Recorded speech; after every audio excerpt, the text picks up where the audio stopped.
Hello, my name is Catherine Moore, social worker, mom, coffee lover, and founder of Social Workers Rise, where we inspire social workers to connect, expand their knowledge, and change more lives than they ever thought possible. I'm so excited you found my podcast. We will talk everything social work on every level from micro to macro. We will hear the stories of social workers who are doing big things, learn new skills, and most importantly, give you actionable steps to make a difference today. Let's go.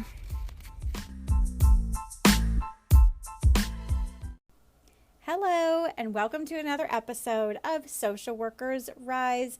It is your host, Catherine here. This week, I'm so excited for you to hear our conversation with our special guest, Jelan Agnew. She is a LCSW and founder of Nalej of Self, LLC. She's been working in the social work field for 16 years. She has her undergraduate degree in psychology and African American studies from Temple University.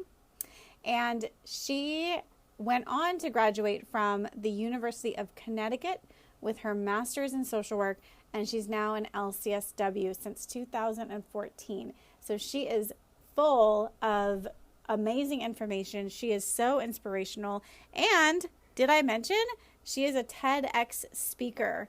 Yes, she is my dream. But I think it's so amazing. And if you haven't seen her TEDx speech on trauma in the Black community, definitely listen to it. It was so good. I listened to it twice. So definitely worth a listen.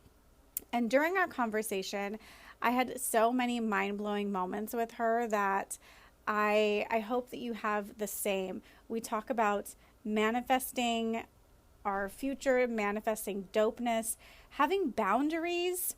We talk about our careers and possibly not even having a quote job. And I really love her insight on maybe you don't even really need a quote job. So definitely listen in towards the end for that. We also talk about what do we do if our values aren't aligning with our work. And we get personal and share about our debt and finances and money problems as new grads. So I am really excited for you to hear this conversation. Let's listen to a short ad from our sponsor, the Rise Directory, and then we'll get right into the conversation.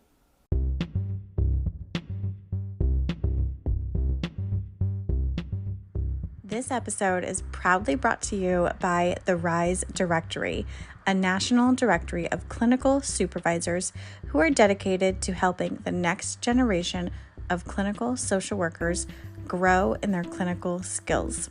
The link is in the show notes. Check it out and tell every clinical supervisor you know about this directory.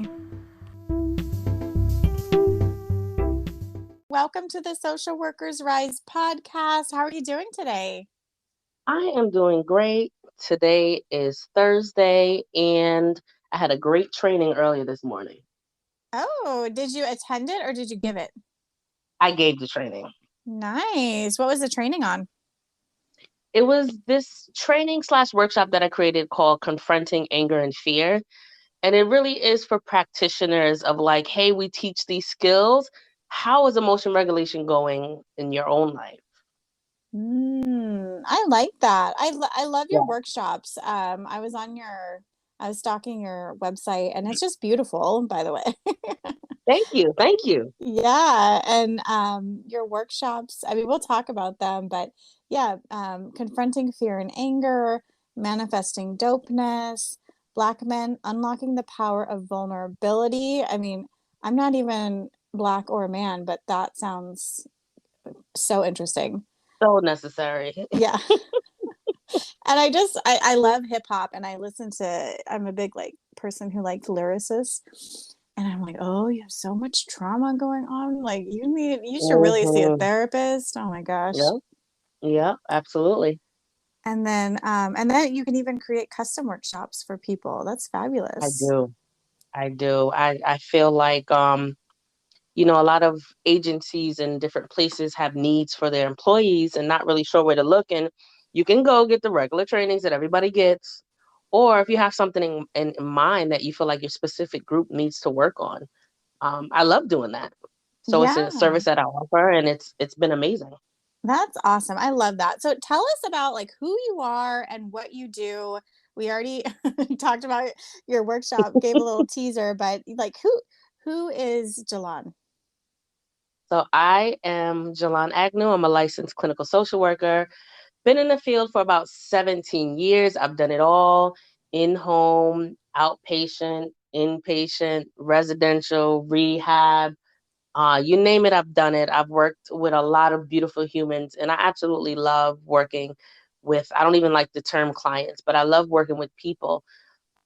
In the last 5 years, I opened up my business, which started off as a private practice where I took majority Black women as clients. I'm shifting more now into workshops and trainings, but I still have the same passion for healing in the community. I'm also an adjunct professor at a university. My other hustles are kind of real estate. I'm also a real estate agent and a landlord. So I just like to do a lot of things, and I have a lot of energy, and I love to keep things moving. I love to keep things fun. I love that. You have just done so many different areas of social work, and it you beautifully exemplify what it is to be a social worker and how to use all your skills in these different areas. Yeah. I think That sometimes people think social work and they think a very specific task. hmm And I also think one of the reasons people go into social work is because it is so broad. A lot of us have a lot of different interests. So if you can mix your interests with healing, then you found like that's the biggest flags ever. that's powerful. If you can mix your interests with healing, what did that look like for you?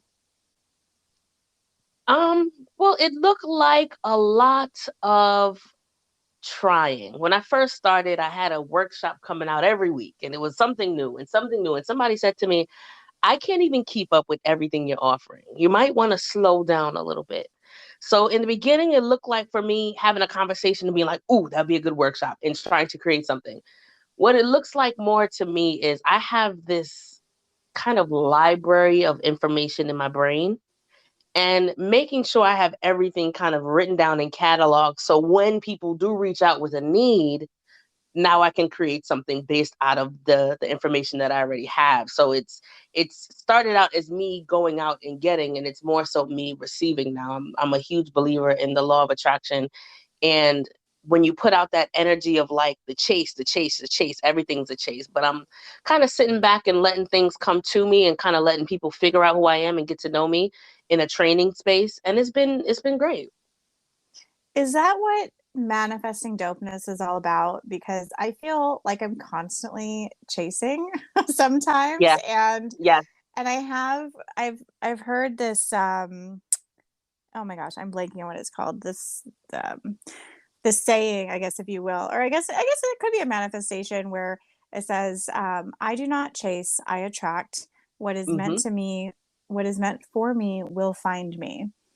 And Absolutely. I should probably start saying that again because when I was saying it on a regular basis, when I was feeling happy, when I was like in my zone, it happened. Like good things were Right. coming and then I stopped focusing on that Yep. and things Yep. just slow down.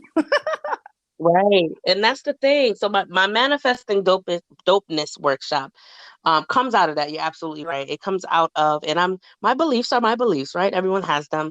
But I've realized in my own journey, and I've had a long, very long journey, struggle with mental health, struggle with addiction. And so me coming out of the other side of that, I just want to share everything.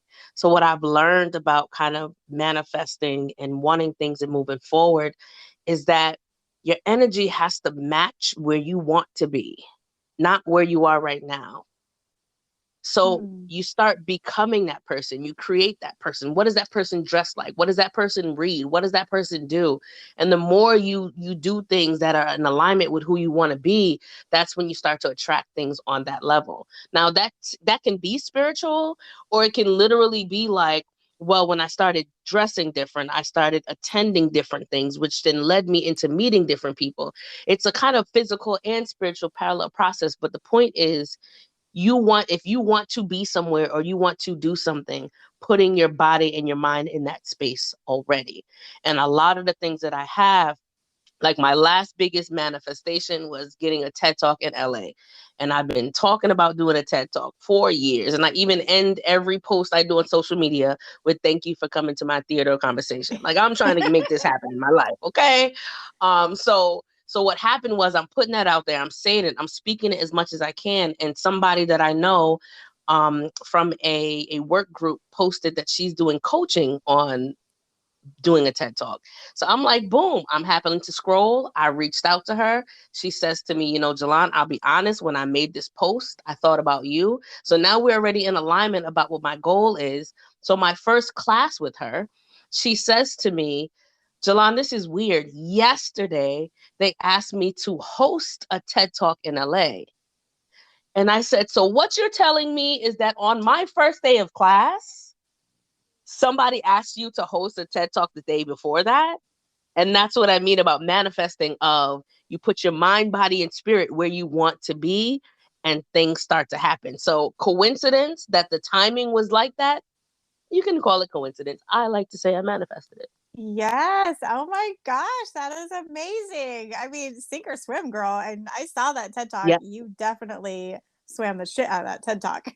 Thank you. Thank you. Thank you. I had so much fun up there.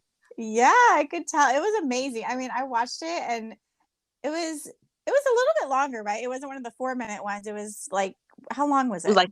like 10 minutes. Yeah. And I Mm-hmm. usually, to be honest, I usually won't watch people for 10 minutes if I'm like, man, whatever. Because I got stuff to do. But for you, I was like, dang. Like, you blew my mind in that Thank TED you. Talk. It was so good. Thank you. I put the link in the show notes for you listeners, Perfect. because you need to go watch this. It's amazing. Please, please, please check it out. Like and share. Um, and it's one of those things of like, it was funny because I was having a hard time writing my talk. And, my cousin started giving me this lecture of like, this is something you've wanted forever. Like, are you going to let fear get in the way? I think she said to me, like, are you going to be on the TED Talk stage, or are you going to be outside of the TED Talk in the tour bus? And I'm like, ooh, that stung. Like, why I got to be in a tour bus? But I think it goes to the point of like, as we're on this human journey, um, we get close to things we want, and fear kind of backs us out of them, right? Or we convince ourselves that there's some place we don't want to be. And that's again where my anger and fear workshop came from, of like, no, let's lean into some of those emotions. They don't have to be as scary as they present themselves as. I don't know, Jelan. Fear, they sound scary to me. And So yes, that is an honest answer. And I love honesty. I'm like, I don't know. It's safe over here in my comfort zone. Yes, comfort zones are amazing. And don't get me wrong, like some people are comfortable in comfort zone, right? Life has supposed to have comfort in it.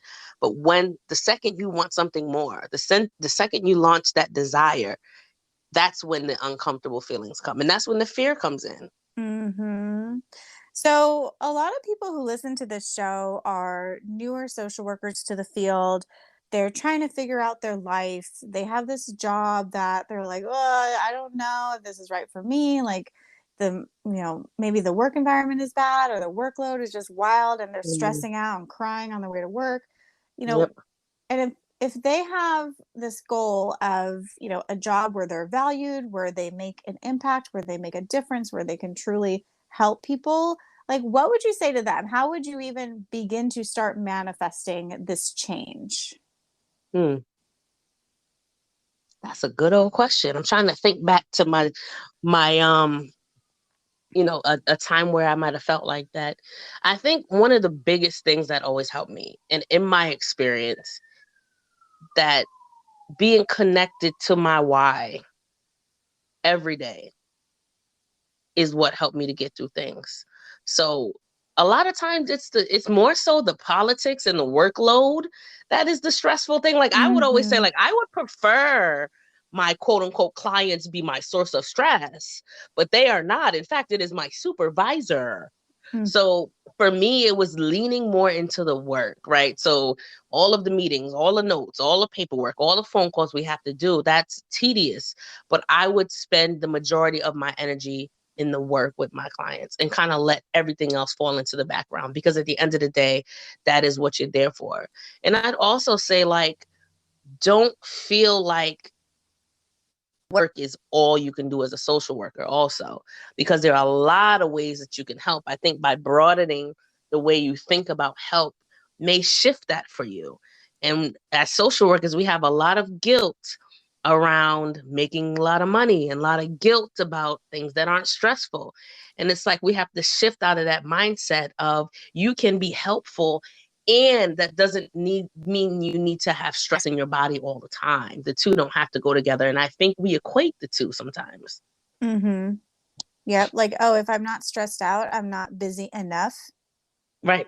I'm not helping. Mm-hmm. Yep. Hey, it's Catherine here. I hope you're enjoying this episode. We're going to take a quick break to listen to this ad from our sponsor. Do you want to make your own podcast? Spotify has a platform that lets you make one super easily, then distribute it everywhere and even earn money all in one place for free. It's called Spotify for Podcasters. And this is the platform that I use because it makes it so simple to record and distribute your podcast all in one place using your cell phone. What you need to do is download the Spotify for Podcasters app or go to www.spotify.com/podcasters to get started. And one of the biggest things too that I've seen is there's a kind of parallel process of change happening when you are a therapist working with clients. And my big thing, when I first started doing mindfulness, my coworker says to me, you have to have a mindfulness practice in order to teach mindfulness, correct? And I was appalled. Like, what do you mean I have to actually do the things I'm teaching? But I say that to you to say, like, all of the skills and things, all of the self-care, all of those skills, we don't use them on ourselves. Yeah, because it's We hard. Right. We teach them, and then we go home and engage in all kinds of coping skills that we would tell other people not to. Yep. Go home and It's like, drink, eat fast yes, food, scroll on that's social scrolling. media. The scrolling, exactly. So it's like taking your passion for your work. It should not exceed the passion that you have on working on yourself. Amen. I know somebody felt that one. Yes. Yes. Say it Your again. your your passion is going the wrong way if you're exuding more passion into others than you're exuding into yourself. Your work with others, helping others, is parallel to your helping yourself. Doctors have doctors, dentists have dentists. If you are a therapist without a therapist, there's a piece of your work missing. Mm-hmm. Yep, it's so true. I mean, we teach or we preach all the time about self-care, like, lower your stress, blah blah blah. But yet here we are, all stressed out, all Mm-hmm. frazzled, and we don't do the things that we know we should be doing. We should be making ourselves a priority, but yet we Yep. don't because it's hard to keep those boundaries. It's hard. It is. It is. Yep. And boundaries is a great word. And especially in our field, where are your boundaries? Folks probably are listening, doing in-home, your own call 24/7. That phone ring at 2 a.m., you had better stop doing whatever you're doing and be there for somebody else. That stuff impacts your nervous system. And it's really, really important to know where your boundaries are in every position that you have. And if your job pushes on, let me tell you something right now. Let me tell you something right now. Don't be scared to leave your job. Do not be scared. Do not be afraid to leave your job if you're not getting what you need in that position. And I think social workers too. I don't know what we have a guilt thing where we're Yeah. like, well, I don't want to, and I don't. Mm-mm.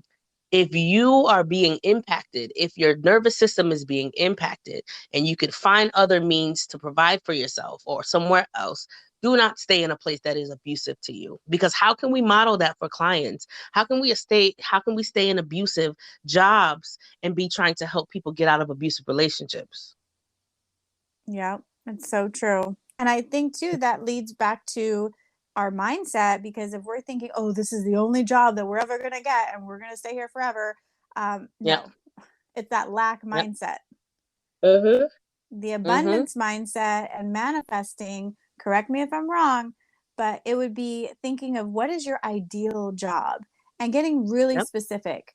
So Mhm. I don't know how this works, Jelan, but I did this with my coaching clients. They all had the same complaint. They were unhappy with their jobs. I said, okay, Mm. write down a job description. Be very, very specific. Who are you working with? What are you doing? What are your hours? What's the location? What is the setting? And I kid you not, within 2 months, they all had that ideal job. Mm. Yep. It Yep. is so powerful manifestation. I don't know how it It is. works. Well, you just said how it works. You are helping people manifest things, and you're like, I don't know, that was manifesting. Absolutely. I mean, I guess I need like a research, like a research study, like a thing in my hand. I'm an academic. It's a terrible thing, Right. but yeah, it works. It Yes, works. it does. It works. And I'm gonna take it a step back, because even the word job is limiting, right? Tell Because me more. what if you could create beauty? What if you can help your community, but it didn't come from a job? What if you found a different way to do that? And that's why, like, abundance is a strange concept, because we think like, I want to make $80,000 a year. That sounds abundant. $80,000 is restricting, because abundance means abundance. So when you use the word job, you're already limiting yourself to a specific human experience. If you say, this is what I want to feel like every day, and this is how I want to help, and this is who I want to help, and I'm here to accept whatever money is mine, whatever abundant money is coming my way. I don't work nowhere. And yet, and still, the money is coming in to provide for my living situation. So my point is, sometimes when we're asking or we're manifesting things, sometimes the words we're using are too limiting.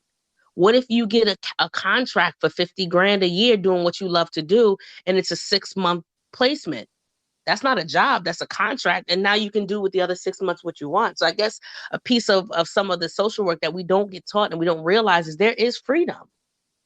We have to believe first that there is freedom, and we have to be open-minded to what that looks like. I was a therapist. I was going to be a therapist. I'm transitioning out of therapy this year because I love trainings and workshops. I'm still helping, but it's shifting a little bit. So I think even our language has to change when we're thinking about manifesting things. Mm-hmm. And I love social workers providing trainings and workshops. I do that as well, and I love it because you're able to take the conversations that you have with individual people, and a lot of times they're the same issues. They're Mm-hmm. they're the same things going on. Even though our clients don't feel like it, they feel like they're so alone. But Yep. we as a therapist know these are the same issues, and you can take that conversation and amplify it Exactly. to however many people are in your training or conference, and you can speak directly to the hearts and souls of 100, 200, 1,000 people, whatever it is, um, Right. and do a TED talk, and you can speak to the hearts and souls of however Correct. many people watch your TED talk, right? It's just Right. amazing because we can take those same tools and resources and interventions that we use with one person and use it Correct. in a group with it. It's a beautiful thing. It's so amazing. It is. It's freeing, right? So I that TED talk could have been a session, right? That could have been 10 minutes of a session, but now it's something that thousands of people get to view. And that's why and that is still social work, right? That is still advocacy. That's still justice work. So if we shift a little bit of this mindset of social work only being agency work, it sometimes frees us up to see other opportunities to do things. Like my girl Exactly. Brene Brown. I love me some Brene Brown. I am going to have a Netflix special. Hear me say it. Manifest 101. I will have a Netflix special. And I love her. She still gets to be an expert in her field, but she's taken it to a place where now she does it on a level that impacts thousands and thousands of people. It's still impactful. It's still social work, even though she's not a social worker. Is she? I know she's a She doctor, but I'm not is. sure. Yeah, But her yeah, so degree's in social work. it's still social work. It's still advocacy. So it's shifting what that looks like. It's not all agency work. Mm-hmm. And Yeah, agency work is very valuable. Don't get me wrong on that either. yeah, she does a lot of research. I've been following the latest drama about her podcast and Spotify and free speech and all these. OMG. That's a Yes. mess. That's a mess. It's Why racist people gotta mess it up for everybody? I love Spotify. Spotify. Gee. oh my God. It's like a balance of free speech, but do Right. we want to be spreading stupidity? Right. It's tough. But yeah, Mhm. I think no, and also too who you want to work with, what it is that you stand for, Mhm. and sometimes reevaluating your values. Some of us come out of school and we have one set of values when we went in and a different set when we go out, and then we wonder why we're not connecting with the position that we're in. Mhm. Yep. How would you recommend someone reconnect with their values or reevaluate? I think that's one of those things of like that's when it's time to turn inward and the cliche thing of do some journaling and figure out what's important to you and what's not. A lot of times we struggle at agencies because we don't have the same goals as the agency does. Our goal is to be helpful to a family, and the agency's goal is to make whatever quota that they need. So it's really seeing where your values stand, what's important to you, who's important to you, what outcomes would look like if they were perfect in your own mind, and really sitting with kind of what impact do I want to make? What do I care about? What gets me going in the morning? Those things are more important. And I think that's where sometimes the friction or the resistance comes from because the agencies don't have the same values as we have internally. Mhm. Yep, that's true. I had to do that in the height of my burnout, and it dawned on me. I was like, "Oh shoot, this is burnout. This sucks." Mm-hmm. I sat down and I wrote out what my top values were, and they weren't being reflected in my schedule.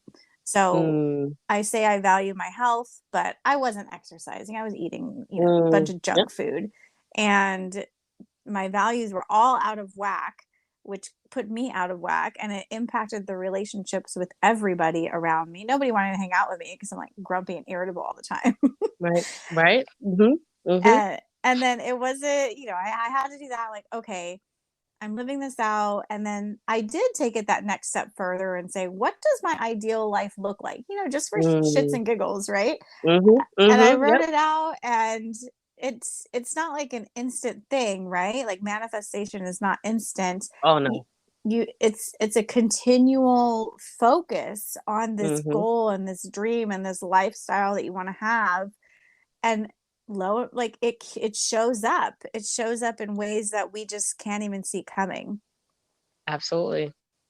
Absolutely. Yeah. And it's believing too. It's believing that something could be different. I'll be honest, I was very hopeless early in my career because I was in a lot of debt and making nothing. Mm-hmm. And it was so discouraging because I'm like, why am I helping people when I can barely help myself? It was one of those places of like having to take a stop and be like, what is it that what does that dream life look like? And Yeah. at the time, the dream life seemed like, how? Yeah, I had to apply for How are you food gonna do that? stamps. I, I was like $1,000 over me. Oh no. I was right in that middle space of I couldn't get nothing. And I was like, oh, come on. It's true. It's true. I applied. I didn't actually get it. Yep. I was like, dang it. My client's gonna Right. pay Like $300. I'm doing case management service, like looking like, well, maybe I need to come back here after work for Right? myself. It's it's like when you're in those circumstances in this field, it just gets so hopeless. But you really have to connect to what is your overarching goal. My overarching goal over everything is the mind, body, spirit evolution and revolution of Black people. That Mm-hmm. is what I live and breathe for.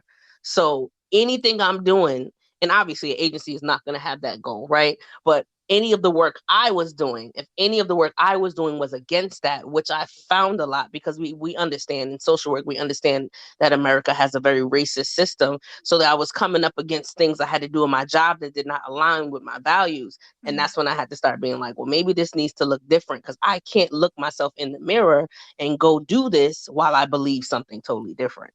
Yeah. And it hasn't changed a lot. I mean, I talk to people all the time. There's some studies that come out that our social work students in 2021, 2020, they're struggling. Like their mental health has declined, the Mm-hmm. financial worries and the financial stress has increased.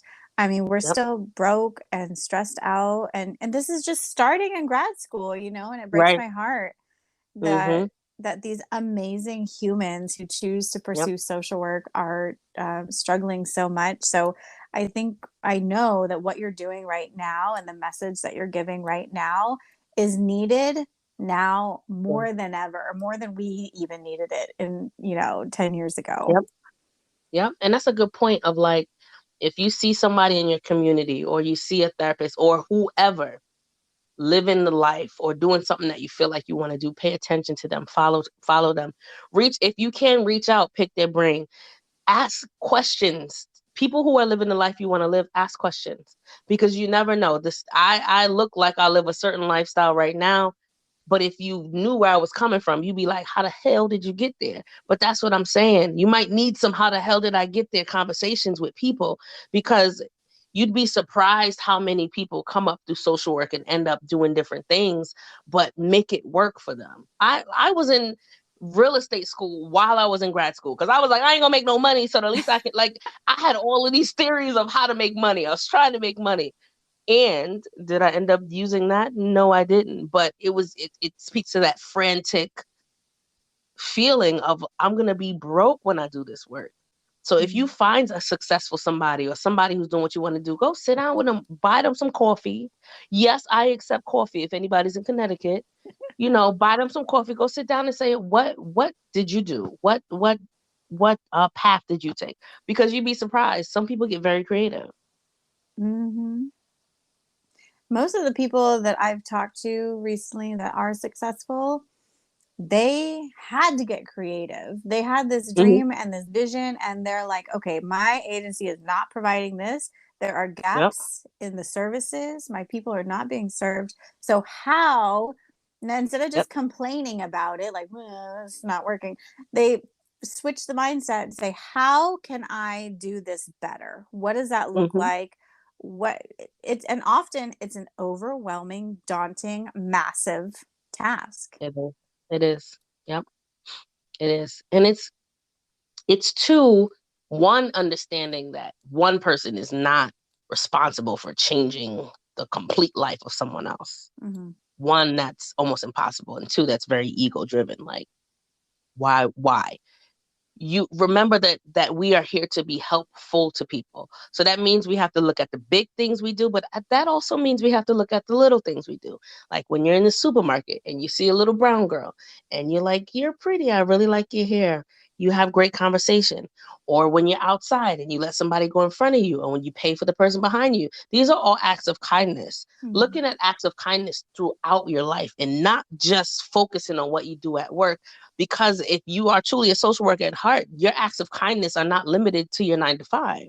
So paying attention to that too, of like, you are carrying out the work because you are who you are, not because of that 9 to 5. And that might shift how it feels too. Mm-hmm. Yep, that's a great point. That's amazing. You have blown my mind again, Jelan. I just like uh, to talk and I get paid to talk. If y'all hear me say anything else, if you can get paid to do what you love to do, you just wake up and be like, yo, well, I like talking numbers. I did a training from 9 to 12 today. I made $750. I'm done working. I only yes. take clients Monday through Wednesday, and I made an extra 750 on the top. I'm in my bed right now. When we hang up, I'm done for the week. Hello, get creative, get your life together, get your prices together, get your website together, get your EIN number, get your tax ID number, get your NPI number, get your LLC, and come on. It's worth it. It's worth It it. is worth it. Yes, that's amazing. Where can people find you, connect with you, and learn more about your workshops? I am at knowledgeofself.com. So that's actually my name spelled backwards. NALEJ of self.com. You can check me out there. My TED Talk is also connected to that. You can check out my services. I am no longer offering individual therapy, right? Because I feel like I'm coming off of the front lines and more so going into training the next set of um soldiers. I do consultations and I do clinical supervision as well. So check me out, reach out, and social workers are the best. Like, I have to admit, I have 3 clients right now in the MSW programs because we sat down together in session and filled out applications together. Because the big thing that's important for me is if you're going to work in this field and you already have knowledge of the system because it's something that you grew up in, we need you. Yep. You're valuable. So yes, do what you love what you do. If you don't love it, then don't do it. That's another thing people forget too. You don't got to do this. Mm-hmm. Don't feel married to it. I don't. Life is too short. I worked in hospice. I saw people, pass away so young. Life Right. is too short to Mm-hmm. be miserable. Do what you It sure love. is. Do what you love. Have fun. And if you could make somebody smile, that's helping right there. Yep. Yep. Exactly. Thank you so much, Jelan. It was a pleasure speaking with you. I'm so excited to see what you have coming up later this year. Thank you. Thank you. And to everyone listening, go forth and be great. And if you can think about it, it can happen. Awesome. Thanks, Jelan. Bye. Thanks. Have a good one. Bye.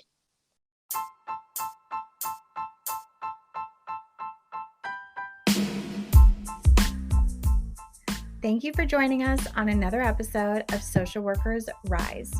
If you loved it, please open up your iTunes, tap the 5 stars, and leave a short note on why you love listening to the Social Workers Rise podcast. Also, if you want to share it on social media, I absolutely love it. You'll have me fangirling all over you. Take a screenshot and share it and tag me at Social Workers Rise on Instagram and Facebook. Lastly, just want to leave a little bit of legal disclosure here that the information, opinions, and recommendations presented in the Social Workers Rise podcast are for general information only, and any reliance on the information provided in this podcast is done so at your own risk. This podcast should not be used in place of professional advice, therapy, or clinical supervision. And with that, my friends, I'll talk to you next week.